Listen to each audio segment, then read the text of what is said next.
We tend to think of arguments as signs of intelligence, sharpness, or even engagement, but history tells a subtler story. The phrase devil's advocate didn't originate on social media, nor did it begin as a casual invitation to disagree for sport. It comes from a very specific and intentional role within the Catholic Church, Advocatus Diaboli. This person was formally appointed to argue against the canonization of a potential saint. Their task was to question miracles, probe inconsistencies, and introduce doubt, not to be obstructive, but to ensure that only the most indisputable cases withstood scrutiny. In other words, resistance was used strategically, not constantly. Opposition was a tool, not a lifestyle.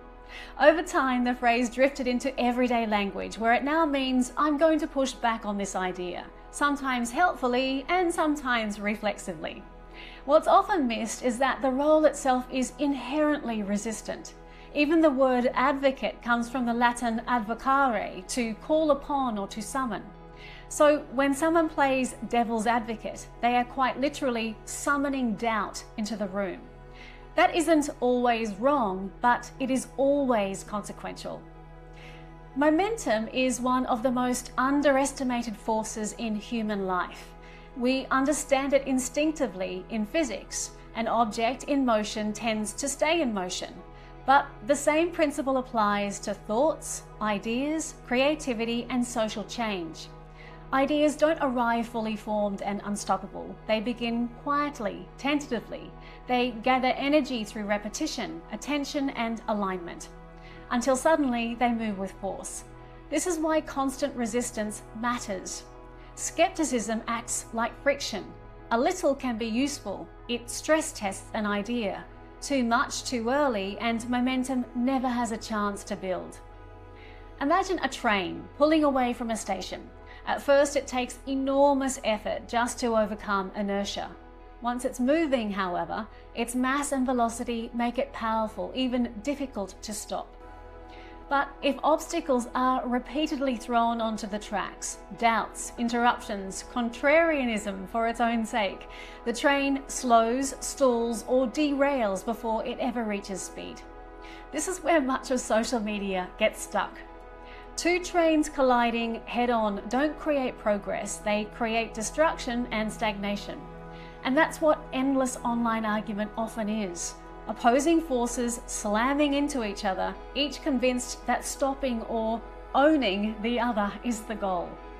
Not to mention that a growing body of research shows that heavy social media use, particularly when it involves conflict, comparison, or outrage, is linked to increased anxiety, stress, and depressive symptoms. Constantly arguing with strangers or bots online keeps the nervous system in a state of threat rather than resolution, which is mentally and emotionally depleting. So, what if ideas didn't collide? What if they connected? If thoughts linked like train cars, insight added to insight, perspective layered onto perspective, momentum would compound instead of collapse. Energy would move forward instead of cancelling itself out. In improv theatre, the guiding principle is yes and. Instead of questioning, blocking, or undermining what another participant introduces, each person accepts it as true, yes, and then adds to it, and. The result is an energetic creative flow and a shared reality that expands collaboratively rather than defensively. There is of course still a place for resistance, but it's earlier, quieter, and more internal than we're taught. Learning to pivot a negative thought before it gains speed is wisdom. Just as a slow-moving train is easier to stop than a fast one, a negative or unhelpful thought is far easier to redirect early. Resistance in this sense becomes a signal, not a battleground. A moment of discomfort, a tightening in the solar plexus, a sense of this isn't aligned. These are invitations to change tracks, not to argue harder.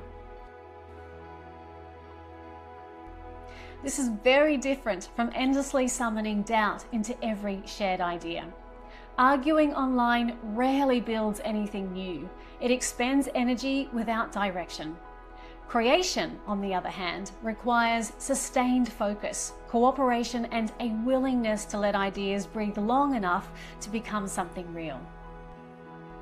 Which raises an intriguing question. What if ancient civilizations understood this instinctively?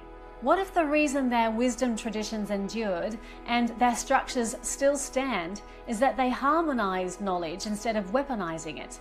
Instead of clashing egos, they layered insight. Instead of constant opposition, they cultivated momentum. If that's true, then perhaps the most radical thing we can do today isn't to win debates, but to build trains instead of crashes.